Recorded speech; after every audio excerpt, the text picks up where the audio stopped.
tolong kami orang susah. Susah untuk dilupakan. Rar.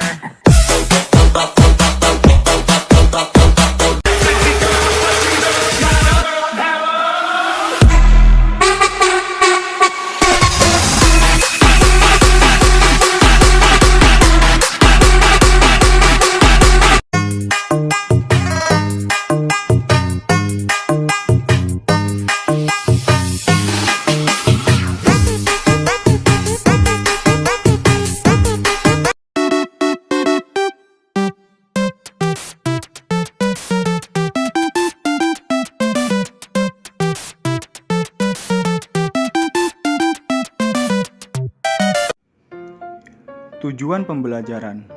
Jadi, tujuan pembelajaran dari materi ini adalah untuk memahami konsep kepemimpinan dan pengembangan kepemimpinan. Selain itu, materi ini juga memberikan informasi tentang bagaimana persepsi mempengaruhi tindakan dan bagaimana refleksi merupakan elemen penting dalam pengembangan kepemimpinan.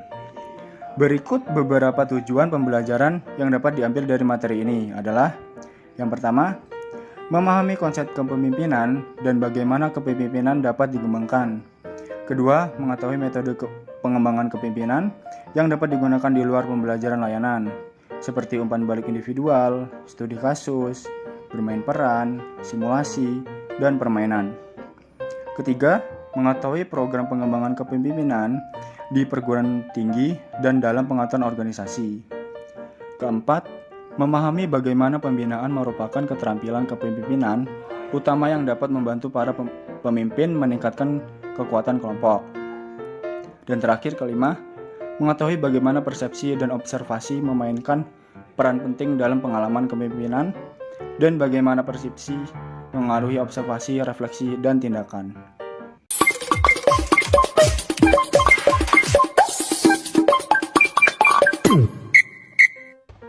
Model aksi, pengamatan, refleksi. Pertimbangan sejenak apa yang dapat dipelajari oleh anak muda dari pembelanjaan setahun bekerja di dua lingkungan yang sangat berbeda. Sebagai asisten staf di Kongres Amerika Serikat atau sebagai tukang kayu di kru konstruksi rumah, setiap kegiatan ini menawarkan banyak pelajaran kepemimpinan. Bekerja di Kongres, semisalnya, akan memberikan kesempatan untuk mengamati para pemimpin politik baik di atas punggung, di hadapan publik maupun di belakang panggung, pada momen-momen yang lebih pribadi. Orang muda bisa juga belajar banyak dengan bekerja sebagai kru bangunan, seiring dengan rencana dan materi menjadi kenyataan rumah jadi. Memperhatikan koordinasi dengan subkontraktor, menyaksikan pengrajin terampil, melatih pekerjaan muda, mengamati reaksi pemimpin terhadap masalah dan penundaan, mengamati pemimpin menetapkan standar dan memastikan kualitas kerja. Pada saat yang sama, seseorang dapat bekerja di salah satu lingkungan dan tidak berkembang banyak jika dia berada di lingkungan tersebut tidak dibuang. Memaksimalkan pengalaman adalah kunci untuk berkembang. Tapi keterampilannya masih kurang, yaitu ada beberapa keterampilan yang penting itu ya. Pertama itu kemampuan kognitif, baik kekuatan intelektual maupun ketangkasan mental. Lalu ada pemikiran strategis, itu khususnya yang berkaitan dengan kompetisi global. Lalu ada kemampuan analitis, terutama kemampuan memilah melalui beragam sumber informasi dan lihat apa yang saling penting. Lalu ada kemampuan untuk membuat keputusan yang tepat dalam lingkungan yang penuh ambiguitas dan ketidakpastian. Lalu ada keterampilan komunikasi pribadi dan organisasi. Lalu ada kemampuan untuk menjadi berpengaruh dan persuasif kelompok yang berbeda. Lalu ada yang terakhir, kemampuan mengelola lingkungan beragam, mengelola orang-orang yang berbeda budaya, gender, generasi, dan sebagainya. This is the worst.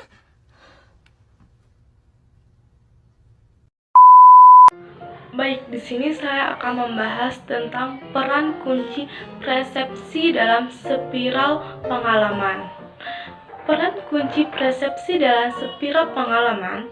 Persepsi itu mempengaruhi ketiga fase model tindakan, pengamatan, refleksi, dan hal tersebut memainkan hal penting dalam apa yang akan diambil orang dari situasi kepemimpinan apapun. Kita mulai dengan tahap yang tampaknya paling sesuai secara langsung dengan persepsi ke fase pengamatan. Persepsi dan observasi. Pengamatan dan persepsi keduanya memiliki hubungan yang terjadi secara spontan dan mudah, sehingga mudah untuk menganggapnya sebagai proses pasif. Gambaran kita tentang proses perseptual mencerminkan pandangan implisit.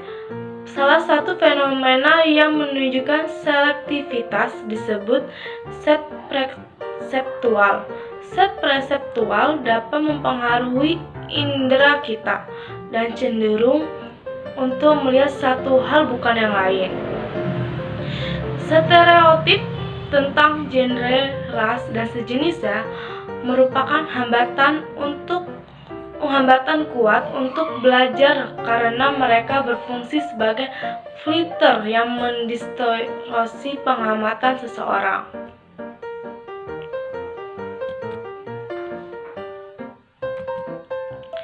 Selanjutnya, persepsi dan refleksi.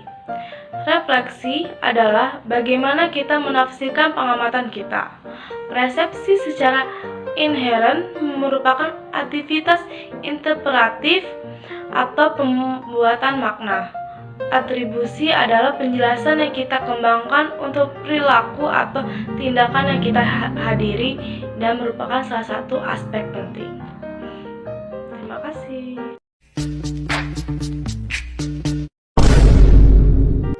Persepsi dan tindakan. Persepsi mempengaruhi tahap observasi dan refleksi dalam spiral pengalaman. Hal ini juga mempengaruhi tindakan yang kita ambil. Misalnya, seseorang telah meneliti bagaimana persepsi dan bias mempengaruhi tindakan supervisor dalam menanggapi bawahan yang berkinerja buruk. Secara umum, para peneliti ini menemukan bahwa supervisor bias dalam membuat atribusi disposisional tentang kinerja bawahan yang di bawah standar. Sebagai akibat dari atribusi ini, seringkali merekomendasikan agar hukuman digunakan untuk memperbaiki defisit kinerja. Variabel persepsi lain yang dapat mempengaruhi tindakan kita adalah self-fulfilling prophecy, juga mempengaruhi tindakan di mana ekspektasi kita mempengaruhi hasil yang kita prediksi. Contoh, dalam konteks ekonomi ini, interaksi antar pribadi juga disajikan untuk menjelaskan konsep ini. Bukti dari percobaan lapangan mengidentifikasikan bahwa harapan instruktur terhadap siswa dapat mempengaruhi kinerja siswa. Kesimpulannya, persepsi kita terhadap orang lain dapat mempengaruhi tindakan kita, yang pada akhirnya dapat berdampak pada tindakan orang lain juga.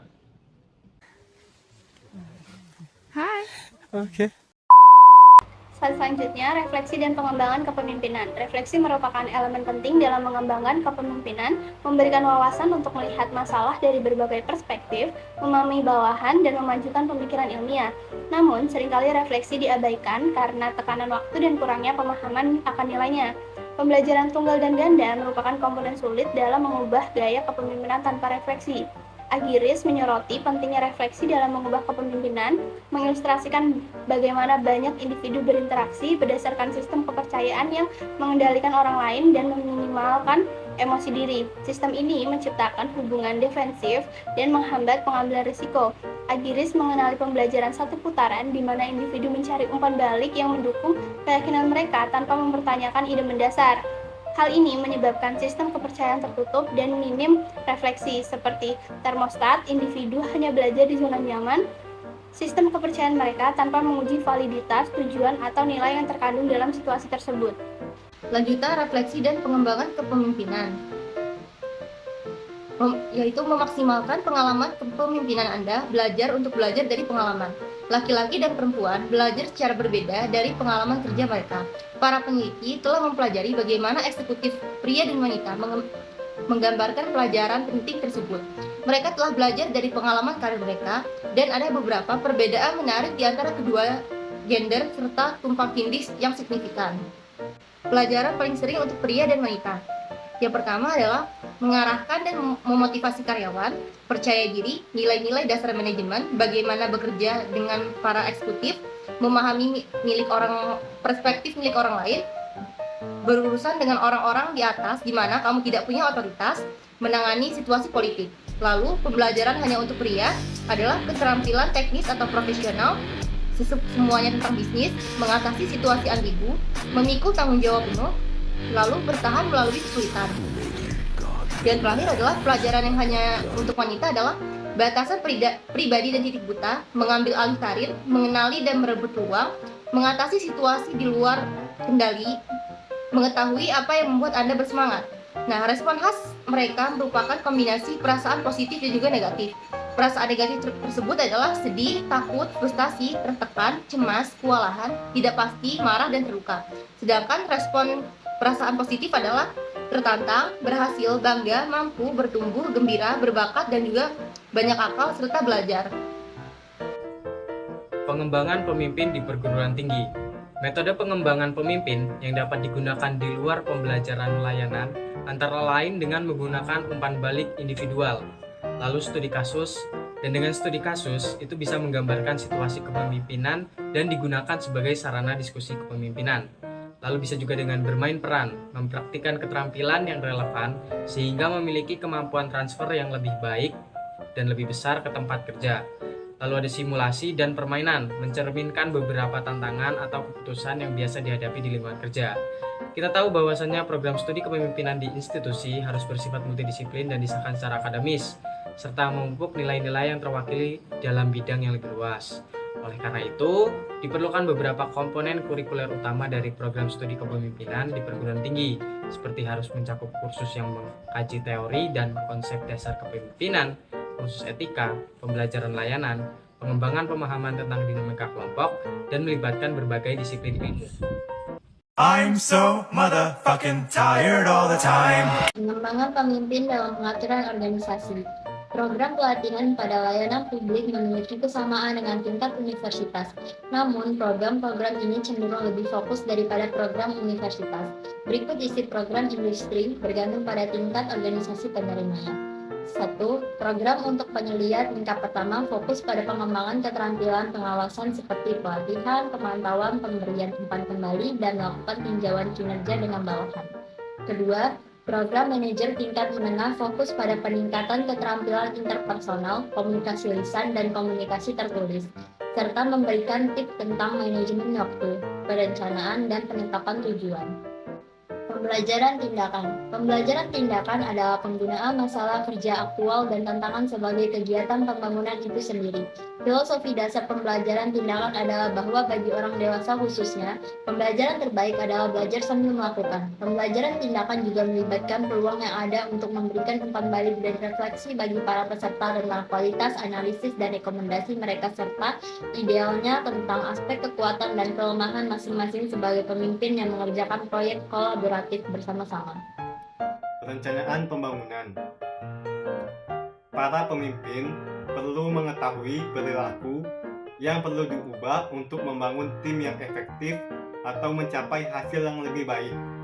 Yang kedua, pemimpin perlu termotivasi untuk mengubah perilaku. Yang ketiga, pemimpin perlu memiliki rencana tertulis untuk mengubah perilaku yang ditargetkan. Yang keempat, pemimpin memerlukan kesempatan mempraktekkan keterampilan di tempat kerja. Yang kelima, pemimpin memiliki tanggung jawab dalam mengubah perilaku yang ditargetkan. Pembinaan, rencana pengembangan cenderung terfokus pada diri sendiri. Para pemimpin dan pengikut menggunakannya sebagai peta jalan untuk mengubah perilaku mereka sendiri. Langkah selanjutnya dalam pengembangan pengikut seringkali melibatkan pembinaan. Pembinaan adalah keterampilan kepemimpinan utama yang dapat membantu para pemimpin meningkatkan kekuatan kelompok, yang pada gilirannya akan membantu kelompok mencapai tujuannya. Karena perannya dalam pengembangan, pembinaan juga dapat membantu mempertahankan pengikut yang berkualitas tinggi. Pembinaan adalah proses pembekali orang dengan alat, pengetahuan, dan kesempatan yang mereka butuhkan untuk berkembang dan menjadi lebih sukses. Secara umum, ada dua jenis pembinaan, informal dan formal. Pembinaan informal terjadi setiap kali seorang pemimpin membantu para pengikutnya untuk mengubah perilaku mereka. Menurut Peterson dan Hicks, pembinaan informal terbaik umumnya terdiri dari 5 langkah. 5 langkah dari paten informal. Yang pertama adalah menjalin kemitraan. Pembinaan hanya akan berhasil jika ada dua hubungan saling percaya antara pemimpin dan pengikutnya. Yang kedua, menginspirasi komitmen. Pada langkah ini, pemimpin membantu pengikutnya untuk menentukan keterampilan atau perilaku mana yang akan memberikan hasil terbesar jika dikembangkan. Yang ketiga, kembangkan keterampilan. Para pemimpin bekerjasama dengan para pengikut untuk membangun rencana pengembangan yang memanfaatkan pengalaman di tempat kerja dan membuat rencana pelatihan untuk mendukung pengembangan pengikut mereka. Yang keempat, mendorong kegigihan. Pemimpin bertemu secara berkala dengan pengikut untuk memberi umpan balik, membantu pengikut untuk tetap mengikuti perkembangan dan memberikan contoh proyek baru kepada pengikut untuk mengembangkan keterampilan yang dibutuhkan. Yang kelima, membentuk lingkaran. Para pemimpin perlu meninjau secara berkala bagaimana mereka menjadi panutan pengembangan dan apa yang mereka lakukan untuk mendorong pengembangan di tempat kerja. Terima kasih.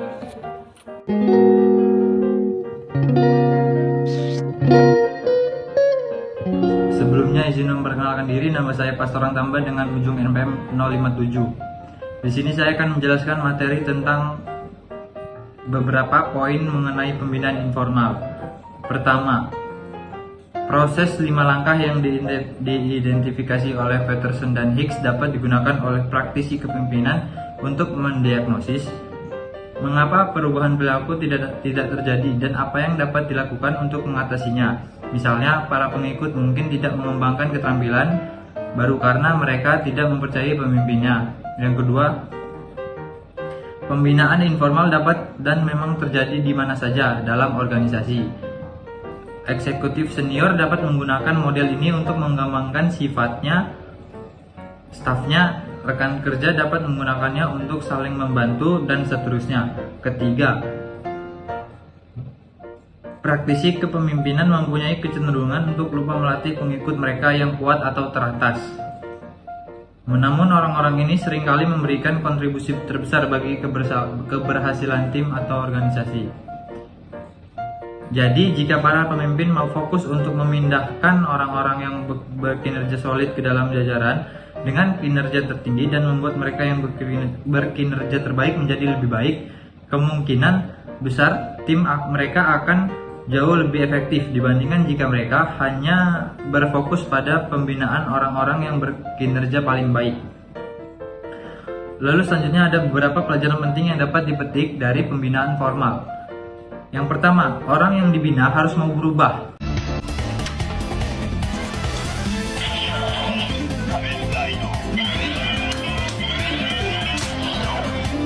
Sulit untuk merubah seseorang mengubah perilakunya kecuali mereka ingin berubah. 2. Penilaian itu penting. Penilaian formal yang melibatkan kepribadian, nilai-nilai, kemampuan mental, dan umpan balik multi penilai sangat penting untuk memahami perilaku apa yang perlu diubah oleh orang yang dibina, apa yang mendorong perubahan yang diperlukan ini, dan seberapa mudah atau sulitnya mengubah perilaku yang ditargetkan. Yang ketiga, beberapa perilaku tidak dapat diubah.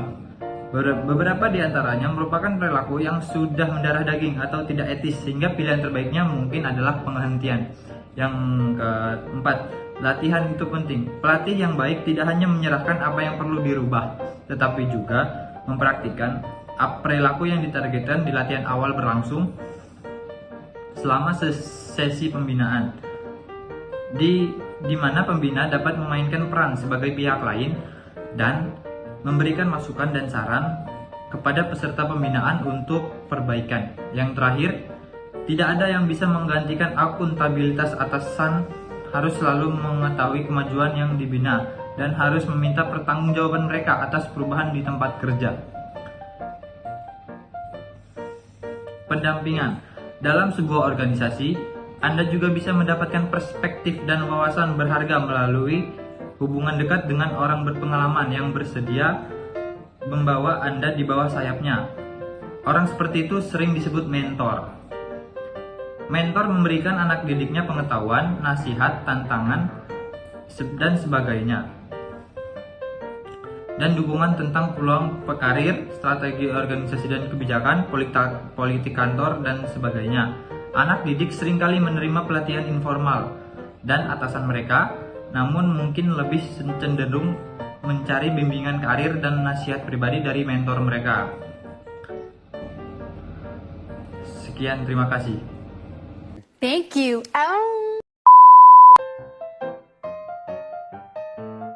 Baik, di sini saya akan menjelaskan tentang studi kasus yang berjudul Komunikasi Bisnis Lintas Budaya antara perusahaan A dan perusahaan B. Di sini latar belakang perusahaan A berbasis di Amerika dan perusahaan B berbasis di Jepang, memiliki kesepakatan untuk menjalin kemitraan strategis dalam mengembangkan produk teknologi baru. Kedua perusahaan harus mengatasi perbedaan budaya, bahasa, dan praktik bisnis dalam proses kolaborasi mereka. Dan mereka memiliki tantangan. Yang pertama, tantangan bahasa dan budaya. Perusahaan A dan B memiliki perbedaan budaya yang signifikan, termasuk dalam cara berbicara, berkomunikasi tidak langsung, dan dinamika hierarki yang berbeda. Kedua, keterampilan bahasa. Meskipun bahasa Inggris adalah bahasa internasional, ada anggota tim dari perusahaan B yang mungkin tidak memiliki keterampilan bahasa Inggris yang kuat. Yang ketiga, etika bisnis. Etika bisnis dan tata krama berbeda di Amerika Serikat dan Jepang, yang dapat mempengaruhi cara bernegosiasi, mengambil keputusan, dan berinteraksi. Selanjutnya, karena tadi ada tantangan, kita memiliki solusinya. Solusi yang pertama, pelatihan budaya. Kedua perusahaan menyelenggarakan pelatihan budaya bagi anggota tim yang akan terlihat dalam kolaborasi.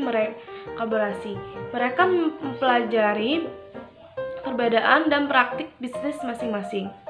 Yang kedua, penerjemah dan interpretasi. Untuk memastikan pemahaman yang akurat, mereka menggunakan layanan penerjemah dan interpretasi saat berkomunikasi dalam bahasa yang berbeda. Yang ketiga, pemimpin jembatan. Mereka menunjuk pemimpin tim dari masing-masing perusahaan yang memiliki pengalaman dalam berkomunikasi dengan budaya lain. Pemimpin ini membantu mengatasi hambatan komunikasi. Yang keempat, komunikasi terbuka. Mereka mempromosikan komunikasi yang terbuka dan jujur tentang harapan, kekhawatiran, dan tantangan yang dihadapi selama kolaborasi.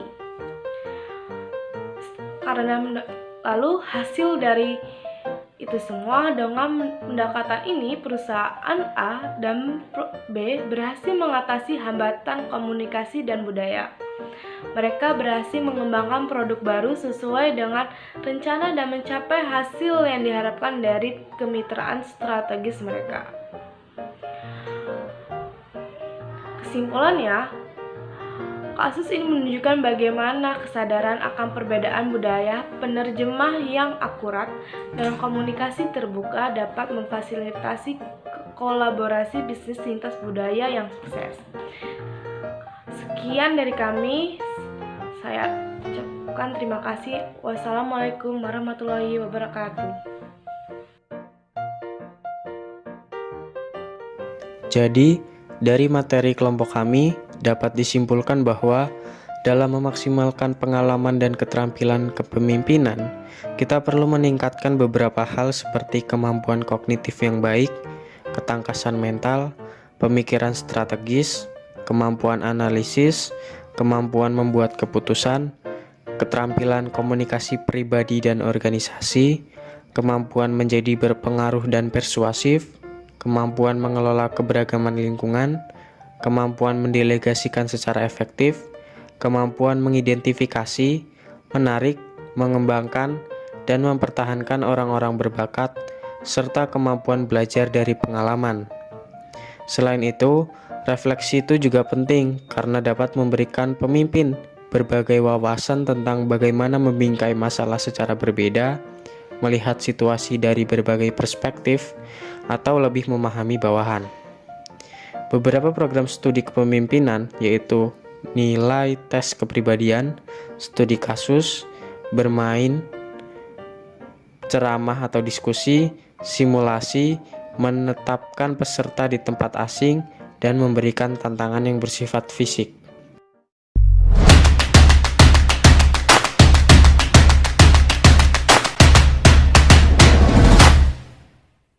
Tu kan big bang